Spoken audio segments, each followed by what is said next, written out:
ایک انتہائی زیادہ زبردست ویڈیو ہے عورتوں کے لیے، خواتین کے لیے، نوجوان لڑکیوں کے لیے۔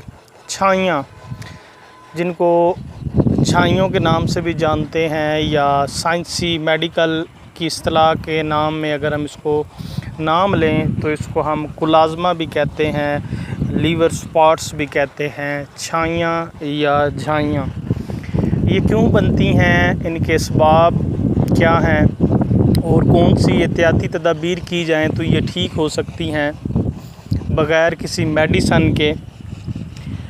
تو اس ویڈیو میں آپ کو چھائیوں کے حوالے سے مکمل معلومات دی جائے گی۔ اگر آپ سمجھ جائیں چھائیاں کیوں بنتی ہیں تو آپ اس کا علاج خود بھی کر سکتے ہیں۔ چلتے ہیں اس ویڈیو کی طرف۔ انتہائی زبردست ویڈیو ہے، اس کو مکمل سمجھیے گا اور یہ آپ کے لیے فائدہ مند بھی ہوگی، اور اس کو لوگوں سے شیئر بھی کریں۔ سب سے زیادہ یہ مرض عورتوں میں دیکھنے کے لیے آتا ہے۔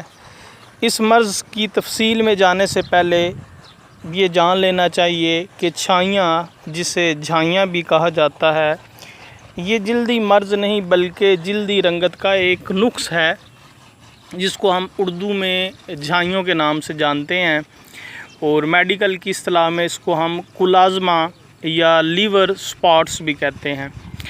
اچھا، یہ مرض ہاتھ، چہرے یا جسم کے کسی حصے پر بھورے رنگ کے یا سیاہی مائل چھوٹے چھوٹے داغ انسانی خوبصورتی کو بگاڑ دیتے ہیں، اور اگر ان کو دھبوں کو غور سے دیکھا جائے تو ان کی شکل تتلی کی سی نظر آتی ہے، یعنی ناک کے اوپر اور گالوں کے اوپر بٹر فلائی پگمنٹ سے نظر آتے ہیں۔ زیادہ تر چھائیاں چہرے پر نمودار ہوتی ہیں، مگر چہرے کے علاوہ یہ داغ دھبے جسم کے دوسرے حصوں پر بھی نمودار ہو سکتے ہیں۔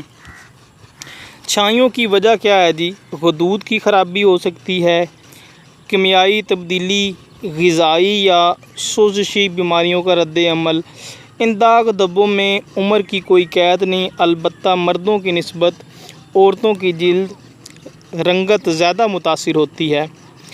یہ گہرے رنگ کے بھورے سیاہ مائل داغ دھبے زیادہ تر عورتوں کے چہروں پر ہی دیکھے جاتے ہیں۔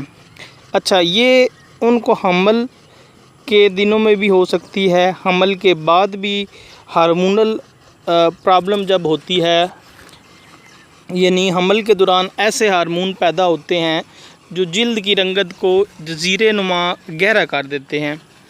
بعض خواتین میں یہ زچگی کے بعد بھی برقرار رہتے ہیں۔ اس کے جو اسباب دیکھنے میں آئے ہیں وہ تقریباً 20 ہیں، لیکن اس میں سے خاص میں بتا دیتا ہوں۔ داغ دھبوں کی وجہ جلد کی رنگت پر بیرونی اثرات ہو سکتے ہیں۔ چھائیاں دور کرنے والی کریمیں اپنے اجزاء کی وجہ سے خود بھی داغوں میں اضافہ کر سکتی ہیں، اس طرح بھی ہو سکتا ہے۔ غیر معیاری میک اپ کی تمام ایسی چیزیں جس میں تارکول کے مرکبات ہوتے ہیں، اس کی وجہ سے بھی چھائیاں بن سکتی ہیں، یعنی کلازمہ ہو سکتا ہے۔ ایلوپیتھک میں کچھ دوائیاں ایسی ہیں جن کے مسلسل استعمال کے دوران بھی چہرے پر جلد پر داغ نمودار ہو سکتے ہیں۔ تولیدی نظام میں بعض تبدیلیوں کو بھی چھائیوں کی وجہ قرار دیا جاتا ہے۔ رنج و غم، ذہنی دباؤ کی علاوہ کچھ نفسیاتی عوامل بھی کار فرما ہو سکتے ہیں۔ چھائیوں کی وجہ غدود کی خرابی بھی ہو سکتی ہے۔ گوشت، گرم چیزیں، مسالہ وغیرہ کا کافی لمبا استعمال بھی چھائیوں کی وجہ بن سکتا ہے۔ زیادہ کافی، چائے پینے کی وجہ سے بھی ہو سکتی ہیں، لیکن جو میں نے ایک وجہ دیکھی ہے وہ بیسیکلی جو لیور ایک مادہ بناتا ہے میلالن، اس کے زیادہ ہو جانے کی وجہ سے یہ چھائیاں جو ہیں وہ نمودار ہوتی ہیں۔ اس کی احتیاطی تدابیر کی بات کی جائے تو یہ کیسے ہم چھائیاں ٹھیک کر سکتے ہیں، جیسے ہم اس کے اسباب جان چکے ہیں تو اسی طرح اس کی احتیاطی تدابیر بھی ہیں۔ رات کو جلد سو جائیں اور صبح جلدی اٹھ کر ورزش کریں۔ نمبر 2، جسم میں آکسیجن کی مقدار پوری ہونی چاہیے اور کم نہ ہو۔ اپنے ذہن میں برے خیالات کو جگہ نہ دیں اور پاکیزہ خیالات رکھیں۔ موسم کے لحاظ سے تازہ سبزیاں اور پھل کا استعمال۔ دھوپ کی تپش سے اپنی جلد کو بچا کے رکھیں۔ جی، مردوں میں جو سب سے زیادہ بنتی ہیں یا عورتوں میں، اس کی ایک وجہ دھوپ بھی ہے، سن لائٹ، بہت زیادہ سن لائٹ لینا، ٹھیک ہے۔ یا سن لائٹ نہ لینا۔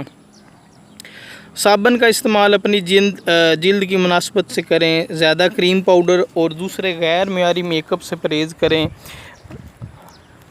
ایکس رے کی شعاؤں سے جتنا ممکن ہو بچنا چاہیے۔ ذہن پر کسی قسم کا دباؤ نہیں ہونا چاہیے۔ جسم کو ہر قسم کی خراش سے بچانا چاہیے۔